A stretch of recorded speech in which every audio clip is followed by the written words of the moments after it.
Com certeza, um dos mais famosos de todos os formalistas é Sergei Eisenstein. Aqui já estamos falando de teoria do cineasta. Suas teorias mais completas e até mais ricas que Hugo Owenheim foram amplamente lidas e são lidas e elogiadas até hoje, muito pelo seu talento como cineasta e a sua forma de pensar bastante eclética. Einstein se interessava por muitos assuntos e teorias sobre esses mesmos assuntos. Tanto que a característica tão comentada sobre seus filmes, que é o choque de imagens, de alguma forma se transferiu para os seus escritos, ou seja, ele também meio que fazia colidir seus pensamentos. Não há em suas teorias nenhuma linearidade ou padrão, mas muitos pensamentos e ideias onde ele transita de forma às vezes abrupta para cada uma delas, sem qualquer preocupação num encadeamento de ideias. Para começar a entender Einstein, precisamos ter em mente que ele estudou engenharia mecânica e via o trabalho artístico como uma atividade onde se constrói. Então, com isso, já podemos imaginar que a matéria-prima para Einstein estava de algum modo relacionado à construção de algo. Ele, como todo formalista, também se incomodava como alguns cineastas filmavam a realidade ou tentavam de tudo para representá-la. Para ele, era muito incômodo pensar que o cineasta era um mero canal, apenas um meio. Esse ponto é muito importante, pois tem relação com a essência do formalismo, uma completa oposição à preocupação em representar fielmente a realidade. Ele nunca acreditou que o mero registro da vida era de fato um aspecto cinematográfico. Os construtivistas, movimento em que Einstein fez parte, pensavam em mostrar essa realidade de uma outra forma, uma forma em que os desejos formais do diretor tivessem prioridade. Os cenários, por exemplo, não deveriam servir apenas como um pano de fundo, mas fazer um diálogo direto com a história ou com o personagem. Mas não só o cenário tinha que ter essa posição democrática, digamos assim, mas todos os outros aspectos cinematográficos, como som, iluminação, figurino, enfim, todos devem dialogar entre si. Então Einstein pensou para o cinema um sistema em que os elementos que constituíam um filme fossem interrelacionados para fugir ao máximo de apenas contar uma história com elementos de apoio. Ele pensou forma e conteúdo unidos de maneira democrática e não hierarquizada. Einstein buscava maneiras de transformar a realidade em material útil para ser moldado pelo diretor.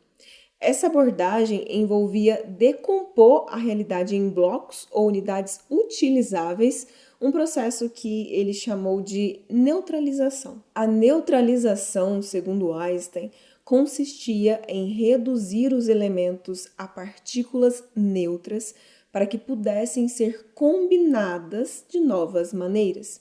Ele usou essa ideia para negar que cores específicas tivessem significados próprios intrínsecos. Em vez disso, ele acreditava que o significado surgia das relações entre cores dentro de um contexto específico. Então, a partícula elementar do cinema era o plano isolado. Diferentemente do som na música ou do tom na pintura, o plano já carrega um significado imediato que atinge diretamente a mente do espectador. Portanto, para dar ao cineasta o mesmo poder de composição que um pintor ou um compositor tem, Einstein defendia que os planos deveriam ser neutralizados. Dessa forma, poderiam ser combinados de acordo com os princípios formais desejados pelo diretor, criando significados novos e superiores. Ele teve uma relação significativa ao entrar em contato com o teatro kabuki. Esse estilo teatral japonês utiliza uma estilização exagerada, muito além do que estamos acostumados no teatro ocidental. Em vez de apenas intensificar a realidade ou interpretar os fatos de forma estilizada, como Arnheim sugeria que toda arte deveria fazer, o kabuki deforma e altera os eventos e fatos até que reste apenas uma base física. Isso significa que todos os aspectos do drama no kabuki são colocados em pé de igualdade, reduzindo-os à sua forma física pura. Por exemplo, a interpretação de um assassinato no kabuki não é apresentada de maneira realista. Em vez disso, o gesto do assassinato é estilizado e igualado a outros gestos, fazendo com que todos esses elementos cooperem em um sistema mais amplo. Esse sistema inclui sons estilizados, figurinos e cenários, todos interrelacionados de maneira que nenhum elemento é apenas um suporte para os gestos, as ações. O significado de uma peça kabuki não pode ser compreendido apenas pelo enredo ou pelo gesto. É a forma do conjunto que contém o significado, tão abstrata e poderosa quanto a forma musical ou pictórica. Para Eisenstein, isso mostrou que a realidade não precisava oprimir o teatro e que todos os elementos do espetáculo podiam ser iguais, como notas musicais. Após essa experiência com o teatro kabuki, Einstein queria aplicar esses princípios ao cinema. Ele sonhava, como eu disse anteriormente, com um sistema cinematográfico onde todos os elementos, iluminação, composição, interpretação, história, até legendas, seriam interrelacionados de forma que o filme pudesse escapar do realismo cru de apenas contar uma história. Ele comparava esses elementos às atrações de um parque de diversões, onde cada atração é diferente, mas todas estão em pé de igualdade, contribuindo para uma impressão psicológica precisa no espectador. Ele rejeitava a estética convencional que via a iluminação, a perucaria, o trabalho de câmera apenas como suportes para a ação principal. Em vez disso, ele via o cinema como uma cadeia contínua de choques, onde cada elemento do filme contribui para a experiência do espectador, não apenas o enredo. Então, no início da sua carreira, ele acreditava que a menor unidade do filme era o plano. Cada plano, como uma atração circense, transmitia um estímulo psicológico particular que poderia ser combinado com outros planos para construir o filme, como tijolinhos. Mais tarde, ele se interessou mais pelas possibilidades dentro do próprio plano, proporcionando várias atrações harmoniosas e conflitantes.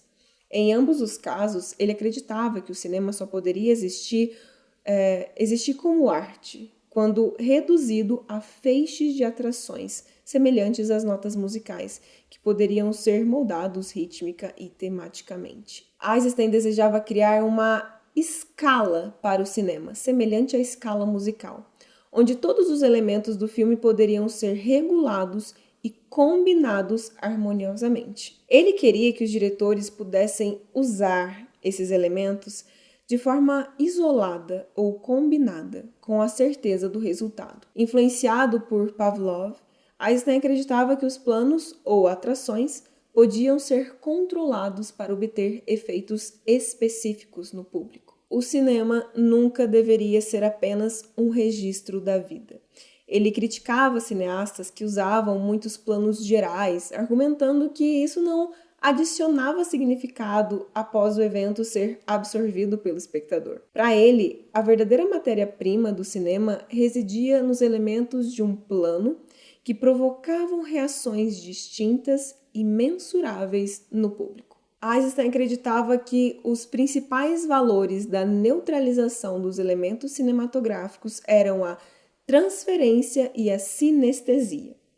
Na transferência, um único efeito pode ser produzido por vários elementos diferentes. Isso é crucial porque, em um filme, muitos elementos estão presentes na tela ao mesmo tempo. Eles podem se reforçar mutuamente, criando um efeito amplificado, podem entrar em conflito e gerar um novo efeito, ou um elemento inesperado pode adicionar um efeito necessário. Esse último representa o auge da transferência. Um exemplo clássico de transferência no trabalho de Einstein é encontrado em seu filme O Encouraçado Potemkin. Na famosa cena dos degraus de Odessa, uma dama burguesa diz: "Vamos chamá-los." A resposta a essa fala não vem através de palavras ou ações diretas, mas sim das sombras longas e sinistras dos soldados que descem silenciosamente as escadas. Aqui, a iluminação e a ação estão em diálogo, exemplificando a transferência de efeito. Agora, quando vários elementos se combinam ao mesmo tempo, ocorre o máximo da sinestesia, ou experiência multissensorial.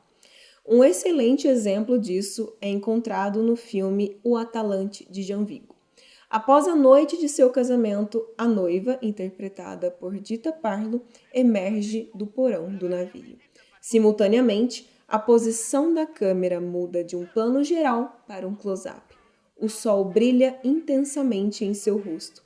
Ela sorri encantadoramente, e a tripulação toca uma serenata de acordeão. Esses 4 elementos, movimento da câmera, iluminação, a expressão facial e a música, se combinam para criar uma experiência sinestésica que envolve o espectador por completo. Segundo Einstein, isso é possível porque o cineasta pôde construir cada uma dessas atrações conforme desejado, criando um material verdadeiramente aproveitável. Einstein via o cineasta como um artista com a mesma liberdade criativa de um pintor, de um compositor ou escultor, superando assim seu contemporâneo Pudovkin. Enquanto Pudovkin acreditava que o poder do cineasta vinha da seleção e organização de planos que já possuíam um significado inerente, Einstein insistia que o verdadeiro poder estava em manipular e moldar esses planos. Pudovkin via o cineasta como alguém que cria uma narrativa clara e organizada a partir da realidade capturada. Para ele, o sentido do filme emergia da montagem cuidadosa dos planos. Por outro lado, Einstein propunha uma abordagem mais dinâmica. Ele falava de uma colisão de elementos que não apenas envolvia o espectador passivamente, mas o transformava em um co-criador da experiência cinematográfica. Para Einstein, o plano não era apenas um fragmento da realidade, mas o local onde elementos formais como iluminação, movimento e composição poderiam ser manipulados para criar novos significados. Einstein nunca aceitou a ideia de que o plano fosse um simples pedaço de realidade. Ele acreditava que se o cineasta fosse realmente criativo, ele poderia extrair e construir significados novos a partir dessa matéria-prima, em vez de apenas dirigir o significado existente. A teoria de Einstein é mais complexa do que a de Pudovkin porque considera tanto os aspectos materiais, os elementos do plano, quanto os aspectos mentais ou espirituais, a mente do espectador. A montagem é o meio pelo qual os planos ganham vida. Einstein acreditava que a montagem poderia ser usada para criar associações entre imagens que, isoladamente, não teriam o mesmo impacto. Ele enxergou isso no ideograma japonês, que basicamente se utiliza da colisão de ideias para criar outras. Por exemplo, o desenho de um pássaro e uma boca significaria cantar. Mas se você mudar o desenho do pássaro por uma criança, o significado vai mudar. Criança mais boca pode significar gritar ou chorar. Diferentemente de Ehrenheim, que era um tanto mais radical, como vimos anteriormente, Einstein não achou tão ruim o avanço da tecnologia no cinema, como o advento do som, só para citar um exemplo, o cinema falado, né? Ele também não gostava da ideia, mas estava mais aberto a aceitar e viu uma possibilidade de integrar essas novas tecnologias ao seu modo de pensar a dialética da montagem. Eisenstein diz assim: haverá exploração comercial da mercadoria mais vendável, o cinema sonoro, aquele em que o registro do som ocorrerá num nível naturalista, correspondendo exatamente ao movimento na tela e proporcionando determinada ilusão. Usar o som desse modo pode destruir a cultura da montagem, pois cada adesão do som a uma peça visual aumenta sua inércia como peça de montagem e aumenta a independência de seu significado. E isso, sem dúvida, ocorrerá em detrimento da montagem, operando em primeiro lugar, não nas peças de montagem, mas em sua justa posição. Então, olha só, para Eisenstein, o som poderia ser utilizado de várias formas na montagem, mas uma das técnicas que ele defendeu avidamente é o uso do som como contraponto. O contraponto sonoro consiste em utilizar um som que é diferente em tom, ritmo, volume ou outro aspecto em relação às imagens que estão sendo mostradas na tela. Esse contraste cria um efeito que pode ser tanto de complementação quanto de oposição. Por exemplo, o uso de uma música alegre e otimista em uma cena triste e dramática pode criar um efeito de contraste que amplia o impacto emocional da cena. Da mesma forma, o uso de um som alto e agressivo em uma cena pacífica pode criar um efeito de tensão que aumenta a sensação de que algo ruim pode acontecer a qualquer momento.